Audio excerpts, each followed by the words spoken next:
When it comes to building a winning team in the NFL, one truth remains. If you have a quarterback, you've got a shot. It's that simple. On today's show, we're diving deep into that very idea, and we're bringing in some serious insight. Raiders legend Lincoln Kennedy shares his thoughts on Geno Smith and why he believes the veteran quarterback could surprise a lot of people in 2025. But before we get into that, let's talk about where the Raiders stand right now. With training camp on the horizon and the season inching closer, fans are wondering, is this the year the silver and black finally put it all together? In 2024, the Raiders cycled through a rotation of quarterbacks: Gardner Minshew, Aidan O'Connell, Desmond Ridder, and at no point did it feel like they had the upper hand under center. Not once in 17 games did they walk into a matchup with the better quarterback. But this year, it's different. Geno Smith brings stability. He brings experience. And in several matchups this season, he could give the Raiders a real edge. I looked over the schedule not to predict wins and losses, but to answer one question. Do the Raiders have the better quarterback that week? And surprisingly, the answer was yes, 9 times. 9 games where Geno Smith gives the Raiders the advantage they didn't have a single time last year. Let's break it down. Week 1 versus Patriots. Geno Smith versus Drake May. Advantage Geno. The rookie has talent, but Geno's been in the fire. Week 4 versus Bears. Geno Smith versus Caleb Williams. Again, Geno. Caleb might be the future, but right now, Geno's the present. Week 5 versus Colts. Whether it's Daniel Jones or Anthony Richardson, you still give the edge to Geno. He's more consistent, more polished. And that's just the beginning. We'll go deeper into those matchups later, but the message is clear. For the first time in years, the Raiders don't have to guess at quarterback. They have a real one. Let's keep going down the 2025 schedule and keep asking the same question. Does Geno Smith give the Raiders the edge at quarterback in this matchup? Week 6 versus Titans. Rookie Cam Ward may have promise, but he's still raw. That's Geno's advantage, no doubt about it. Week 9 versus Jaguars. Now this one might raise eyebrows. Trevor Lawrence has the tools, but so far, he hasn't consistently played at that elite level. Geno Smith gets the slight nod here for his control, poise, and ability to operate within structure. Week 11 at Cowboys. Dak Prescott is always tough to read. One week he looks elite, the next he's shaky. This was close, but I leaned toward Geno, especially considering how much chemistry he should have with the Raiders' offense by this point in the season. Week 12 versus Browns. This is chaos. No one knows who Cleveland's quarterback will be. Deshaun Watson? Doubtful. Joe Flacco? Kenny Pickett? Dylan Gabriel? Shedeur Sanders? The situation's unclear, and when there's that much instability, the edge goes to Geno, who brings exactly what Cleveland lacks: clarity and command. Week 16 at Texans. C.J. Stroud had an electric rookie year, but in this scenario, I gave the edge to Geno due to Stroud's projected sophomore slump. Still, this one's basically a toss-up. Week 17 versus Giants. Who's even starting for New York at this point? Russell Wilson? Jameis Winston? A rookie like Jackson Dart? Nobody knows. And when the coaching seat is likely on fire, the edge goes to the more stable team, the one led by Geno Smith. So that's 9 out of 17 games where Geno Smith gives the Raiders a real advantage under center, something they simply didn't have in 2024. Not once. Now to be clear, this isn't a win-loss prediction. This isn't me saying the Raiders will go 9-8 or 10-7. This is about matchups, quarterback versus quarterback. And for the first time in years, the Raiders walk into nearly half their games with the better guy leading the offense. That alone changes everything. But here's where it gets deeper. Raiders icon Lincoln Kennedy made a powerful point recently. He said Geno Smith's journey reminds him of another quarterback who once walked into Oakland with something to prove: Rich Gannon. Now, let's be clear. He wasn't saying Geno is Gannon. Rich was an MVP. But the circumstances, the mindset, the path, they're strikingly similar. Back in the early 2000s, John Gruden handed Gannon the keys and said, "This is your team." And Gannon took it personally. He took ownership. The rest? Raiders history. That same kind of opportunity now sits in front of Geno Smith. For the first time in his career, he's got a head coach who believes in him. No quarterback controversy. No looking over his shoulder. No rookie waiting in the wings. The Raiders didn't draft his replacement. They backed him to lead. Geno's got the tools. He's got the experience. And finally, he's got the trust. That matters. A lot. Can he be the next Rich Gannon? Time will tell. But what's clear is this. Geno Smith has the stage, the team, and the moment. Now it's up to him to write the story. The Raiders have built the structure. The talent is in place. Now it's about tuning the engine. Geno Smith doesn't need to be a magician. He doesn't have to be Lamar Jackson or Patrick Mahomes. He just needs to be himself, poised, confident, and in command. The Raiders aren't asking him to reinvent the game. They're asking him to lead. And if he does, if he plays within his strengths and trusts what's around him, then this team has enough firepower to compete with anyone in the NFL. Because, and it can't be said enough, if you have a quarterback, you have a chance. Lincoln Kennedy knows that better than most. He lived it. And when he looks at Geno, he sees echoes of another quarterback who once took control of the silver and black, Rich Gannon. Lincoln talked about that moment when Rich first won him over. It was a gritty game against the Jets in Oakland. Gannon had a busted finger, was running when he probably shouldn't have, and Lincoln, like most linemen, wanted him to stay in the pocket. But then, he saw it. Gannon had this internal clock, 3 Mississippis, and if no one was open, he'd take off. He wasn't just reckless. He had rhythm. He had timing. And more importantly, when the Raiders needed it most, he led a comeback. Threw the ball. Ran it when he had to. Moved the chains. Scored the game-winning touchdown. That was the moment Lincoln said, "This guy's for real." Gannon had beaten the Raiders every time he played against them, in Kansas City, in Minnesota, but playing with him. That changed everything. Once he was in the silver and black, Lincoln saw the full picture. He saw the leadership, the presence, the command. And now, he's hoping to see that same spark in Geno Smith. Because leadership isn't just about stats or arm strength. It's about resonating confidence in the huddle, on the sideline, and across every drive. When an offensive line looks into their quarterback's eyes, they should feel something. They should see a man who controls the moment. Not chaos, not panic, but purpose. That energy spreads to the running backs, the receivers, the entire offense. One solid drive, one rhythm, one score, and suddenly, the momentum is real. The crowd comes alive, the team feeds off it. But it all starts with the quarterback. It starts with trust, with timing, with leadership. That's what Rich Gannon brought. That's what Geno Smith now has a chance to deliver. The Raiders don't need a superhero. They need a steady hand, a leader who knows when to strike, when to move, and when to let it rip. If Geno finds the rhythm, just like Gannon did, then history might just repeat itself, for the better. That breakdown from Lincoln Kennedy was nothing short of elite. When Lincoln talks football, especially when it's about the trenches or quarterback leadership, you listen. His comparison between Geno Smith and Rich Gannon hit hard.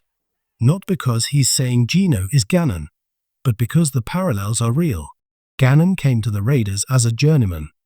He wasn't flashy. He wasn't hyped. But he had something inside him that couldn't be measured until it was tested. And once it was, he delivered. Lincoln described how he learned to trust Gannon, not just as a quarterback, but as the guy. The turning point came during that game against the Jets, when Gannon fought through injury and led a comeback drive using every tool he had. His arm, his legs, his toughness. That moment shifted everything. Lincoln saw the rhythm, the feel, the leadership, and he knew, this guy is legit. It wasn't about speed or flash. Gannon wasn't the fastest quarterback on the field, but he extended drives, converted third and longs, and made defenses pay with his feet when needed. He understood when to move and how to move. Geno Smith may not be as dynamic as today's elite dual-threat quarterbacks. He's not Lamar Jackson, Jalen Hurts, or Jaden Daniels, but he has enough mobility to escape pressure, keep plays alive, and punish defenses that get too aggressive. That kind of situational mobility matters. And like Gannon, Geno now has a system around him that suits his strengths. He has to earn the locker room's trust, just like Gannon did. It starts with showing he can control the game, not just manage it. That comes through action, not words. When an offensive line sees their quarterback stand tall under pressure, when they see him command the huddle, fire a strike on third down, or put his body on the line to extend a drive, that's when belief takes root. Gannon earned that from his teammates, and once he did, the entire team elevated. Now, Geno Smith stands at the edge of the same opportunity. It won't be about hype. It won't be about headlines. It'll be about execution, trust, consistency, and making the right decisions in the biggest moments. If Geno can step into that role, not just as the quarterback, but as the leader, then the Raiders won't just have a guy under center. They'll have a chance to build something real. Let's shift gears now to one of the most exciting parts of the offseason, storylines. Every year, as we inch closer to training camp, questions begin to swirl. Some are league-wide. Others, much more personal to a team's journey, especially a team like the Las Vegas Raiders, who enter 2025 with high expectations, real pressure, and a fan base starving for a breakthrough. While national media debates the big headlines, like what the Steelers are building in Pittsburgh, or whether Travis Hunter can truly play both ways in Jacksonville, my focus turns to what's happening in silver and black. Because for the Raiders, 2025 feels different. And as I look across the roster, the coaching staff, and the momentum, here are the top 3 storylines I'll be watching most closely in training camp and throughout the regular season. 1. Ashton Jeanty's rookie impact. Let's start with the name that's buzzing across the league, Ashton Jeanty. The rookie running back enters the NFL with sky-high expectations, not just from Raiders fans, but from scouts and executives league-wide. Some believed Jacksonville would grab him before Vegas had the chance. Others thought Chicago, Dallas, or Denver might trade up for him. But he landed right where he belongs, in the desert, wearing silver and black. Now comes the real question. Can he live up to the hype? Jeanty isn't just talented. He's explosive, decisive, and built for today's NFL. He runs with power, catches like a wideout, and has that rare burst that can flip the field in one play. But the NFL is a different beast. College dominance doesn't always translate. Training camp will show us just how ready he is, physically, mentally, and schematically. If Jeanty delivers what the Raiders think he can, he could be the missing piece, the kind of weapon that reshapes this entire offense. Let's dive into the top storyline for the Raiders heading into 2025.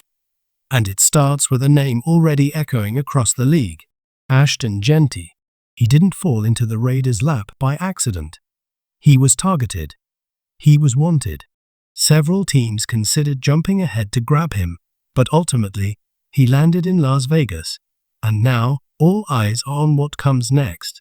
The comparisons have already begun. Some whisper names like LaDainian Tomlinson. Others toss out Barry Sanders. But let's be real, Jeanty has to write his own story. And that story starts now. Head coach Pete Carroll has a blueprint. We've seen it before, most famously in Seattle, when Marshawn Lynch bulldozed his way through the playoffs and into Raiders fans' nightmares with the Beastquake. That team had a losing record, but still marched into the postseason on the back of a powerful run game. Now, Carroll wants to build something similar in Vegas, with Jeanty as the engine. He's not just expected to start. He's expected to lead, to carry the ball, control the pace, and ignite the offense. And with Chip Kelly running the offensive scheme, the Raiders are built to feed a featured back. Kelly's system needs tempo, balance, and ground dominance, exactly what Jeanty can deliver if he rises to the moment. The hype? It's massive. Some believe he should have won the Heisman. Some call him the most NFL-ready back to enter the league in years. There's even buzz that he could be a front-runner for Offensive Rookie of the Year. But hype doesn't win games. Production does. And it all begins in training camp. Storyline 2. The youth movement. It's not just Jeanty. The Raiders are turning to their young core and betting big on their development. Names like Darian Porter, Caleb Rogers, Jack Beck, and Dante Thornton Jr. are all being watched closely. Some are rookies. Some second or third year players. But all of them are being thrown into the fire. Even names from last season's class still have a lot to prove. Michael Mayer, Corian Bennett, Tyree Wilson, Damon Richardson, these are players with upside who need to step into larger roles. Now, you get the sense this coaching staff isn't rushing to bring in aging veterans or high-profile stopgaps. They want to see what these young players are made of. Will they sink or swim? The early reps, even in OTAs and minicamp, showed signs of that commitment. For instance, Darian Porter Jr. lined up as a starting corner across from Eric Stokes. It's only spring, and nothing's set in stone. But the message is clear. The Raiders are letting the kids compete, and they're betting on growth over experience. It's a bold approach, one that's worked in places like Tampa Bay, where after Tom Brady's departure, John Spytek rebuilt the Bucs with youth. If Vegas can find similar success, it could mark the start of a true transformation. But potential means nothing if it doesn't translate. And that's exactly what we'll find out in camp, in preseason, and all season long. Let's be honest, this is the one that matters most.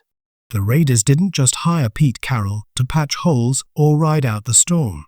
They brought him in to resurrect the standard, to bring back the fire that once made the Raiders feared across the league. And at the heart of this rebuild is a quarterback he believes in. Geno Smith. They've worked together before. In Seattle, Geno found new life under Carroll. He became a leader, a fighter, and most importantly, a winner. Now, the two reunite in Las Vegas. But this time, the stakes are higher. The pressure is heavier, the expectations are massive. This isn't about playoff appearances. This is about identity. Can Geno Smith finally be the quarterback who leads the Raiders out of the wilderness? Can Pete Carroll do what he did at USC and Seattle, build a contender, a culture, and a championship mindset? The path won't be easy. The AFC is a gauntlet. The division is brutal. And the Raiders are still young. But Carroll brings credibility. Geno brings experience. Together, they could bring something the Raiders haven't had in years. Direction. This team was once defined by a phrase, not a gimmick, but a standard. Commitment to excellence. Just win, baby. For too long, it's been a slogan on a t-shirt. Now it needs to be reality again. Carroll's deal may be short, 3 years, with a team option. But the impact he makes could define the next decade. If he lays the foundation, the next coach walks into a winning locker room, a grown-up roster, and a team on the rise. If not, it's back to square one. Again. That's why this isn't just another storyline. It's the storyline. Recap. The top 3 Raiders storylines in 2025. Ashton Jeanty. Can he live up to the hype and become the face of the offense? Youth movement. Will this young core step up or crumble under pressure? Carroll and Geno. Can this veteran duo spark a true Raiders revival? These aren't just questions. They're the pillars of the season ahead. And while many other subplots will unfold, from Christian Wilkins' impact to Brock Bowers' sophomore leap, or the trenches on both sides of the ball, these 3 are the heartbeat of 2025. The Raiders aren't just trying to win games. They're trying to reclaim who they are.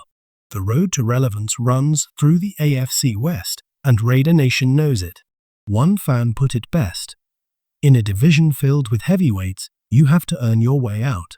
The message from Sacramento: if the Raiders want a shot at the playoffs, they need to at least split their division games.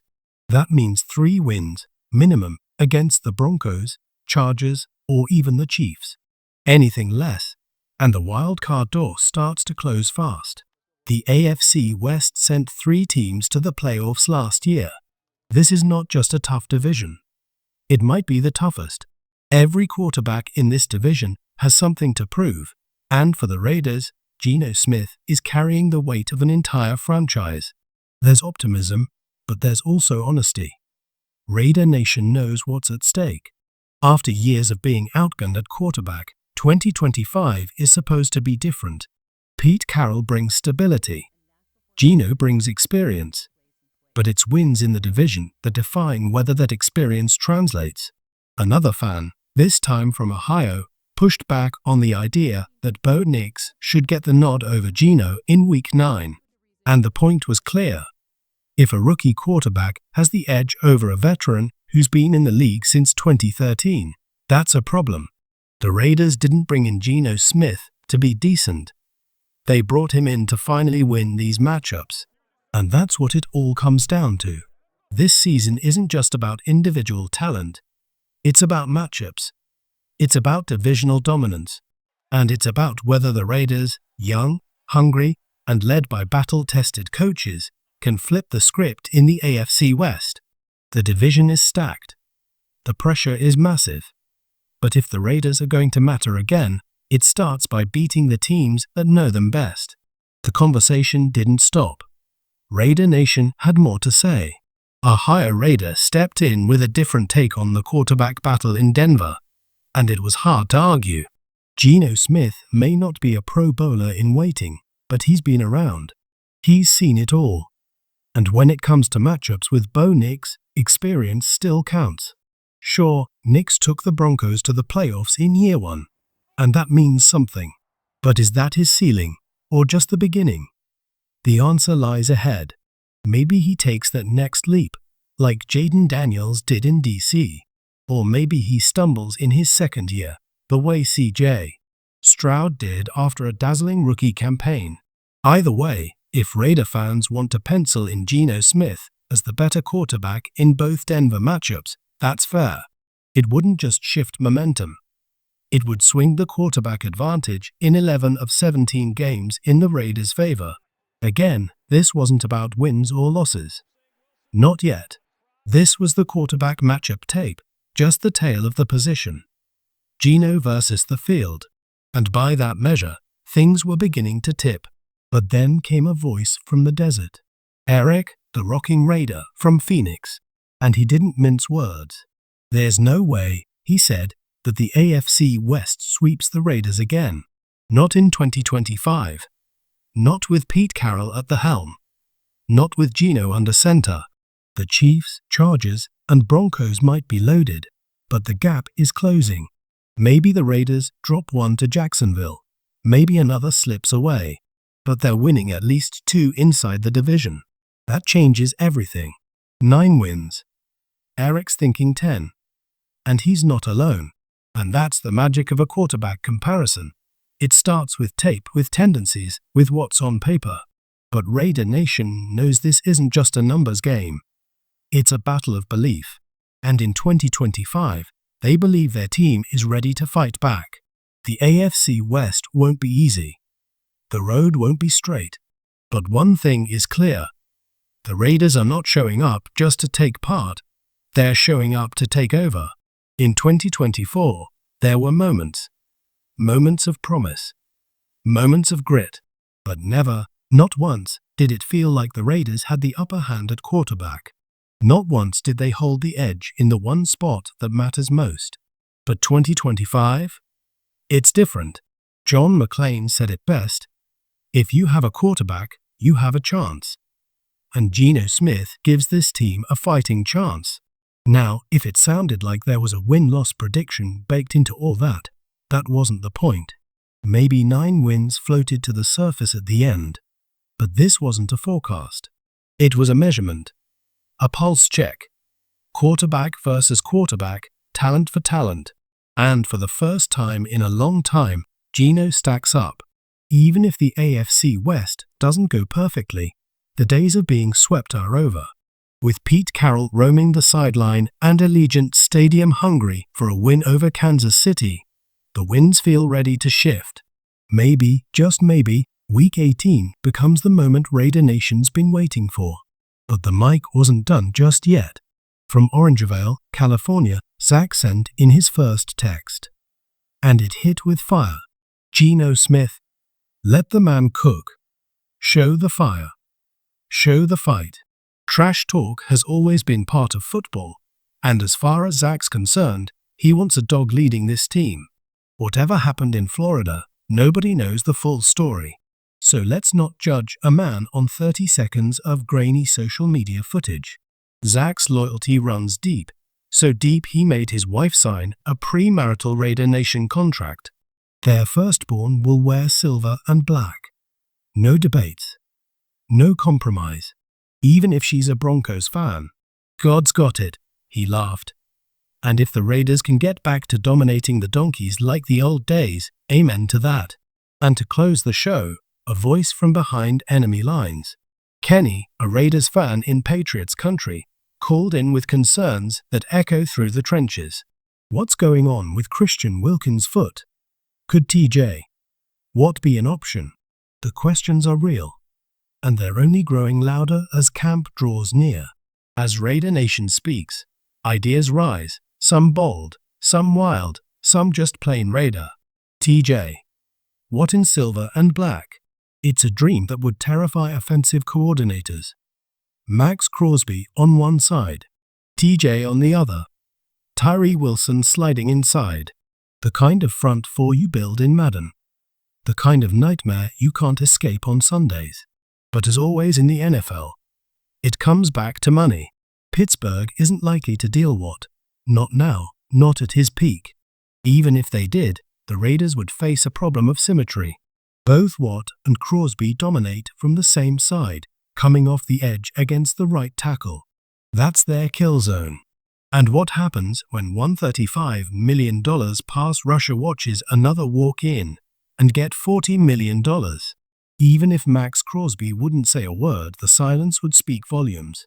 The truth is, the Raiders already made their move. They paid Crosby before the market exploded. Before Garrett climbed past $40 million. Before Micah Parsons and others reset the scale again. They struck early and smart. Could Trey Hendrickson be a better fit? Maybe. But again, dollars. He's underpaid now, but won't be for long. And the Raiders didn't bring in Christian Wilkins to then toss more mega money at another edge rusher. This defense is built around balance, not an arms race. And that's why the Raiders stayed ahead of the curve, before the contracts ballooned, before the demands grew louder. They gave Crosby what he deserved. They held the line. As the show wrapped, so did the voices from Raider Nation. Kenny, checking in from Patriots country, dreaming big and asking the tough questions. Zach in Orangevale, making sure his child wears the shield, even if mom's a Broncos fan. Eric, Ohio Raider, and Sacktown Mark, all keeping it real, all holding the line of hope. It's not about fantasy football trades. It's about identity. Who are the Raiders becoming? What do they stand for? And when the smoke clears in 2025, will commitment to excellence mean something more than just a slogan? That's the journey. And it doesn't end here. Training camps around the corner. Jason Horowitz is on the mic. More storylines are rising. More feedback coming in. Tomorrow, Big Fish Raider gets his say. Until then, take care of yourself. Take care of your family. And as always, just win, baby.